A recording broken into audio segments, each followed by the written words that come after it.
Second to last week before the LEAP test. You getting excited? You getting nervous? I'm a little nervous and excited for you, but don't worry, you're going to do fine. All right, we're going to spend more time reviewing today. Today we're talking about colonial governments, okay? That means who called the shots, who made decisions, who had the power in the colonies. All right, that's what we're going to talk about today. Real quick review. You need to know, we spent like all week talking about it. You need to know that geography impacted the economic and social life of the different colonial regions. Why do we split them up into South, Middle, and New England? Because they had different geographies and different climates, okay? So they had different economies, okay? Why did they grow cash crops in the South? Well, because the weather was good for it. Why did they trade in New England? Well, because they had lots of harbors that were great for trading, okay?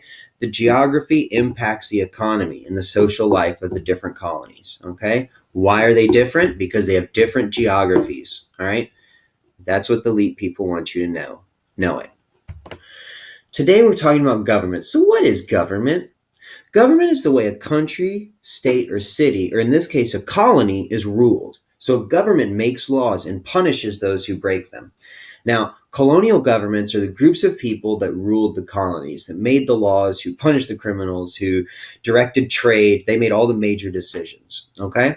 Now, each each colony had its own government, okay? But the structure of all the governments was about the same. And that's what we're going to talk about today, all right? So each colony had a government with a royal governor and colonial assembly. You're going to learn about this later today. You're going to go through a PowerPoint, take notes. But for a second, I want to talk about the colonial assembly, all right? The colonial assembly is an example of a representative legislature. Now, we're going to analyze that and break that word apart so you can better understand it, because it is a vocab word and it is a tough one, okay?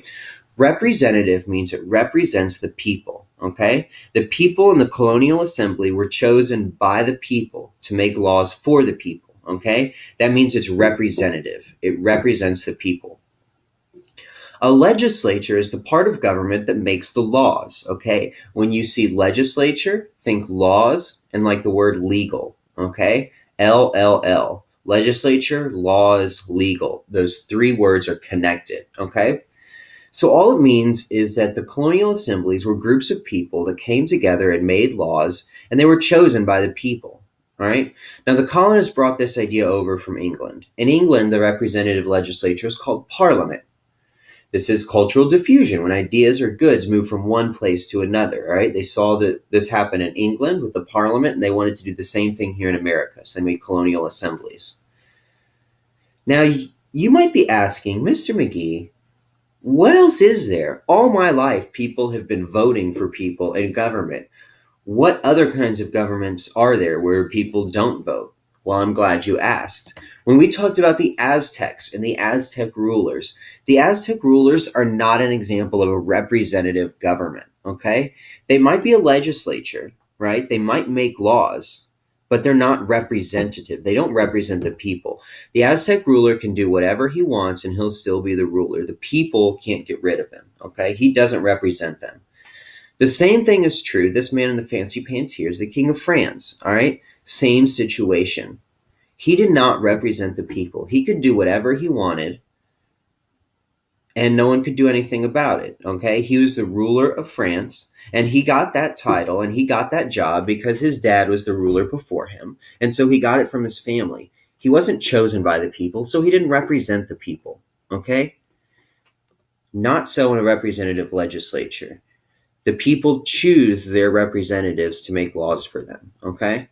Now, I hope this helps you understand this complex term, okay?